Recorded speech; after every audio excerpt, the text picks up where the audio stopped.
লোকে খেয়ে তো প্রশংসায় পঞ্চমুখ। দেখো একদম আমার পিঠেগুলো রেডি হয়ে গেছে, আর কালারটা দেখো কত সুন্দর হয়েছে। যেমন কালার হয়েছে তেমন টেস্ট, ভীষণ ভালো হয়েছে। আর এই পিঠে বানাতে লাগছে নারকেল কোড়ানো, একটা বড় সাইজের নারকেল কুড়িয়ে নিয়েছি, আর বাজারের যে শুকনো চালের গুঁড়ো আর নলেন গুড়। আর এদিকে কড়াইতে আমি 250 গ্রাম মুগ ডাল ধুয়ে আর লবণ দিয়ে সিদ্ধ বসিয়ে দিয়েছিলাম। ডালটা সিদ্ধ হয়ে গেছে, এখন ভালো করে নেড়ে চেড়ে মসৃণ করে মেখে নিলাম। আর দিয়ে দিলাম 250 গ্রামের একটু বেশি, মানে 2 বাটি মতো চালের গুঁড়ো। এবার এই চালের গুঁড়োটা দিয়ে ভালো করে নেড়ে চেড়ে আর মাখিয়ে নেব। একটু শুকনো শুকনো হয়ে আসবে, তারপরে নামিয়ে নেব। আর এদিকে দেখো বেশ নেড়ে চেড়ে একদম মাখিয়ে নিলাম চালের গুঁড়ো আর ডাল। এদিকে আমার হয়ে গেছে, এবার একটা প্লেটে ঢেলে নিলাম। ঢেলে নিয়ে একটু ঠান্ডা হতে দেব, তারপরে এটাকে ভালো করে মেখে নেব। ঠান্ডা হয়ে গেলে এর মধ্যে দিয়ে দেব নলেন গুড়, দিয়ে আর পুরো চালের গুঁড়ো আর ডালের সিদ্ধটা দিয়ে ভালো করে মাখাবো।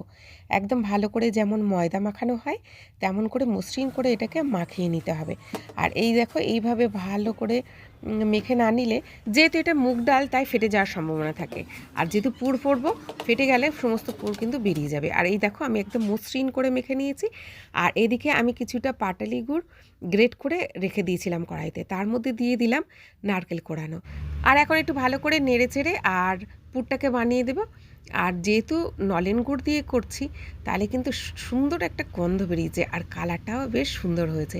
আর এদিকে আমার পুরটা বেশ ভালো করে বানানো হয়ে গেল, এখন নামিয়ে নেব।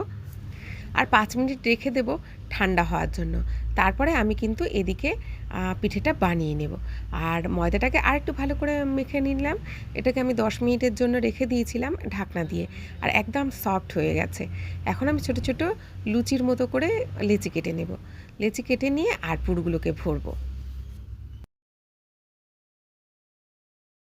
আর একটা করে লেচি এইভাবে নিয়ে আস্তে আস্তে করে বাটির মতো তৈরি করব। বাটির মতো গোল তৈরি করে আর দিয়ে দেব পুর। আর এই পুলি পিঠিটা কিন্তু এইভাবে করে রেখে দেওয়া যায়, আর ভেজেও রেখে দেওয়া যায় 1 সপ্তাহের বেশি। আর তাতে কিন্তু টেস্টটা আরও বেশি ভালো হয়।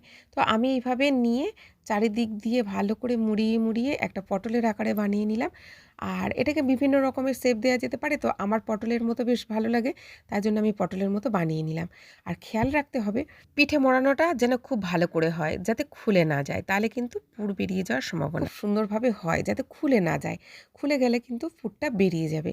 আর এইভাবে আমি একে একে সমস্ত পিঠেগুলো বানিয়ে নেব।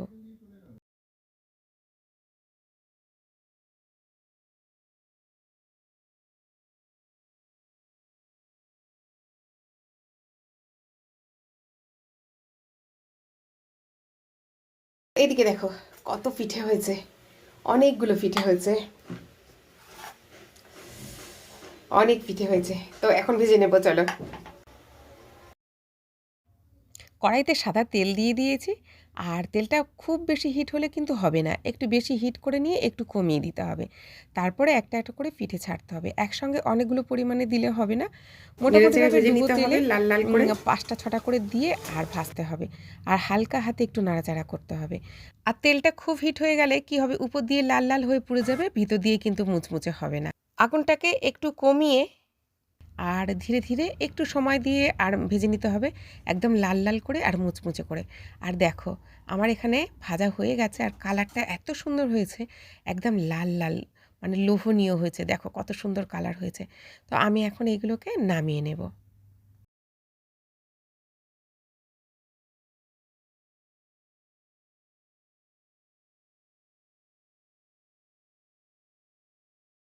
দেখো একদম আমার পিঠেগুলো রেডি হয়ে গেছে, আর কালারটা দেখো কত সুন্দর হয়েছে।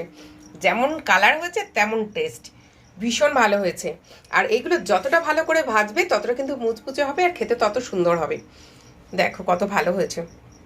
লোকে খেয়ে তো প্রশংসায় পঞ্চমুখ, আর হবে নাই বা কেন?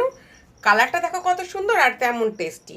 এত একটা ভালো জিনিস খেয়ে মানুষ কেন প্রশংসা করবে না? ঘরের মানুষে কেন প্রশংসা করবে না বলো? দেখো কত সুন্দর।